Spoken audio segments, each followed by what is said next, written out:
विद्यार्थी मित्रांनो, सह्याद्री ट्युटोरियल्स मध्ये तुमचं स्वागत आहे. मला सांगा, हा प्रश्न तुमच्या मनात का येतोय? सर, नीटचा पेपर खूप अवघड होता. तुम्ही बघितली का डिफिकल्टी लेव्हल किती होती? मग आपला पण पेपर अवघड येईल. सर, फिजिक्सचा बोर्डचा पेपर किती अवघड होता. मग आपला पण पेपर अवघड येईल.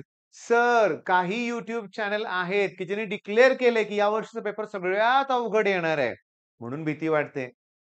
अवघड म्हणजे नक्की काय सांगा, काय? फिजिक्समध्ये आउट ऑफ म्हणजे 70 मार्कापैकी 35 मार्काला न्यूमेरिकल असतात. 1970 पासूनचे पेपर काढून बघायचे आणि त्यावेळेचं टेक्स्टबुक बघायचं. पुस्तकाच्या बाहेरचं नाही चाललं. त्यावेळेस टेक्स्टबुक नव्हते बरं का. त्यावेळेस नरेंद्र पब्लिकेशनचं बुक वापरलं जायचं. प्रश्न त्यातलेच असायचे. बरं, अजून देखील 21 पासूनचे 25 पासूनचे 21 पासून 25 पर्यंतचे पेपर बघा. 2021 टू 2025 पर्यंतचे पेपर. 9 पेपर आपल्याकडे अवेलेबल आहेत. कुठलाच अवघड नाहीये रे बाळांनो.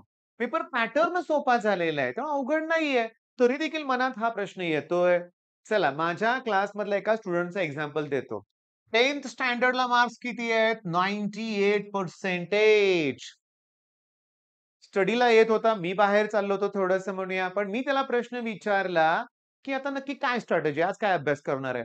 तर इमिडिएटली तो स्टुडंट काय बोलला, की "सर, मी फिजिक्स करणार आहे." मी शॉक झालो. अरे म्हटलं, "उद्या तर टेस्ट आपली ऑर्गॅनिकची आहे." हॅलोजन डेरिव्हेटिव्ह ऑफ अल्केन आहे, अल्कोहल फिनॉल इथर आहे, अल्डिहाइड कीटोन कार्बोक्सिलिक ॲसिड आहे. आणि ती फ्री टेस्ट सगळ्यांना असते. YouTubeच्या मुलांसाठी पण ग्रुप टेस्ट ती फ्री असते. मग मी त्या स्टुडंटला विचारलं, "अरे त्याचा अभ्यास?" "नाही सर."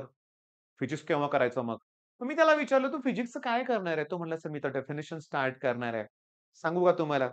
त्याचा काहीच अभ्यास नाहीये ना, त्यांनी करा डेफिनिशन पासून सुरुवात. पण काहीतरी गडबड होते ना.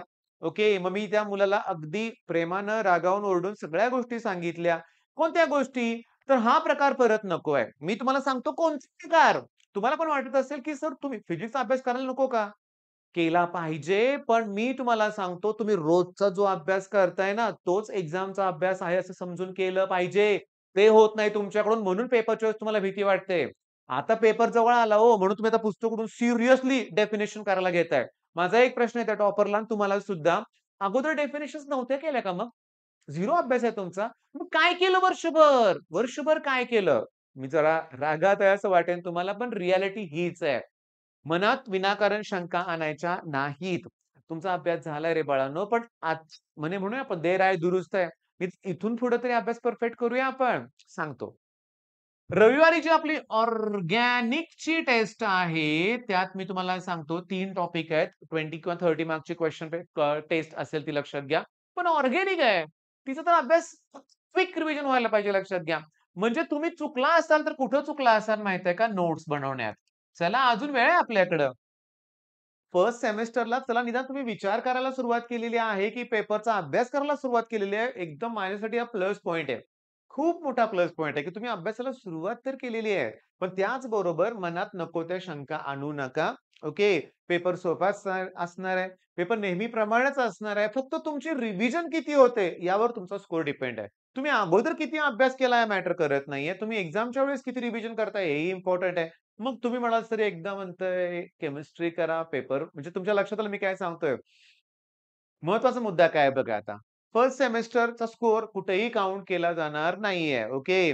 आमच्या इथं मी अजून बघितलंय साताऱ्यामध्ये डमी कॉलेजेस वगैरे जो प्रकार असतो पेपर कदाचित घरीच दिले जातात. किंवा माझे अजून काही स्टुडंट आहेत ते कोटाला आहेत, लातूरमध्ये आहेत आणि त्यांचं कॉलेज इथं आहे. वर्षभर ते येणारच नाहीयेत. मग ही मोठी चूक ठरते. मग तुलनेत बरीचशी मुलं अभ्यास करायला सुरुवात केलेली आहे. ही चांगली महत्त्वाची गोष्ट आहे. बरं, आता सगळ्यात इम्पोर्टंट की तुम्ही फिजिक्स, केमिस्ट्री आणि मॅथ्स प्रॉब्लेम असा आहे, की आता 50-50 मार्काचे पेपर असतील कदाचित. बरोबर ना सांगा बघू? मग आता याच्यामध्ये वेटेज काय असेल? इथं वेटेज थोडंसं फ्लक्च्युएट होऊ शकतं. कॉलेज टू कॉलेज व्हॅरी होऊ शकतं. तसं बघितलं तर 50 मार्काच्या पेपरमध्ये 25 मार्क्सला न्यूमेरिकल आले पाहिजेत फिजिक्समध्ये. केमिस्ट्रीमध्ये सुद्धा एक 5-10 मार्काचे न्यूमेरिकल्स आले पाहिजेत. रिएक्शन्स आले पाहिजेत 10-15 मार्काच्या. पण आपण सांगू शकत नाहीये. आपल्याला अभ्यास करायचा आहे. आपल्याला जज करायचं, की आपण करून गेलो आणि आपण किती लिहू शकलो. आपलं प्रेझेंटेशन काय आहे हे फक्त बघायचंय आपल्याला.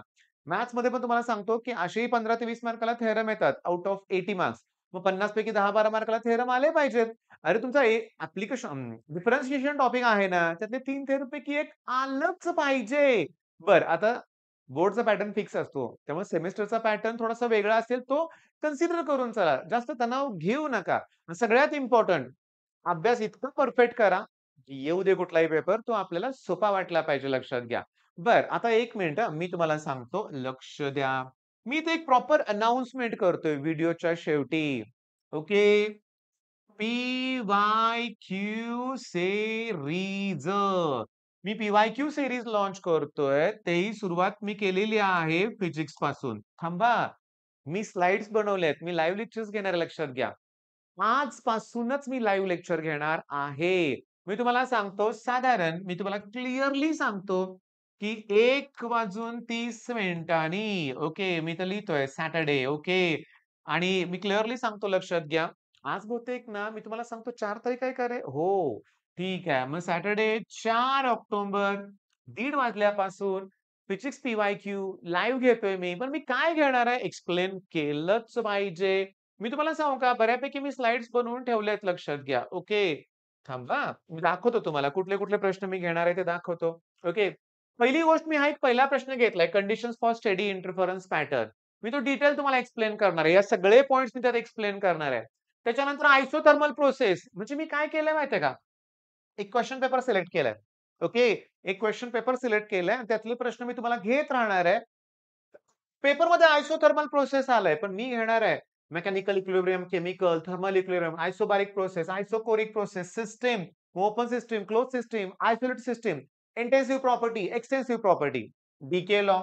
प्रॉपर तुम्हाला डीके लॉ एक्सप्लेन करणार आहे, युनिट एक्सप्लेन करणार आहे, त्याचं डेरिव्हेशन घेणार आहे. पुन्हा एडिसिव्ह फोर्सेस, कोहेसिव्ह फोर्सेस. कोहेसिव्ह फोर्सची डेफिनेशन आले, एडिसिव्ह नाही आली, ती पण घेणार आहे.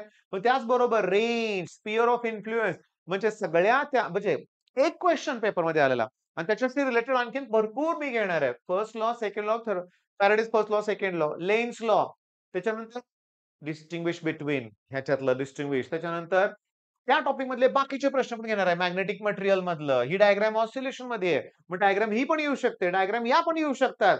म्हणजे मी तुम्हाला सांगतो सरफेस टेन्शन. मग सरफेस टेन्शनचं न्यूमेरिकल. त्याच्यानंतर मी तुम्हाला सांगतो हा जो आहे 2 पॉइंट अतिशय इम्पोर्टंट आहेत. हे सगळे पी-वाय-क्यूज आहेत. हे सगळे काय आहेत सांगा? पी-वाय-क्यूज आहेत. बरं. मग आता मी तुम्हाला सांगतो व्यवस्थित डिस्ट्रिब्यूटचा प्रश्न पण घेणार आहे. ओके. सगळं घेणार आहे. मग आज आठवणीनं 1:30 वाजता लाईव्ह जॉइन व्हायला विसरू नका. All the best.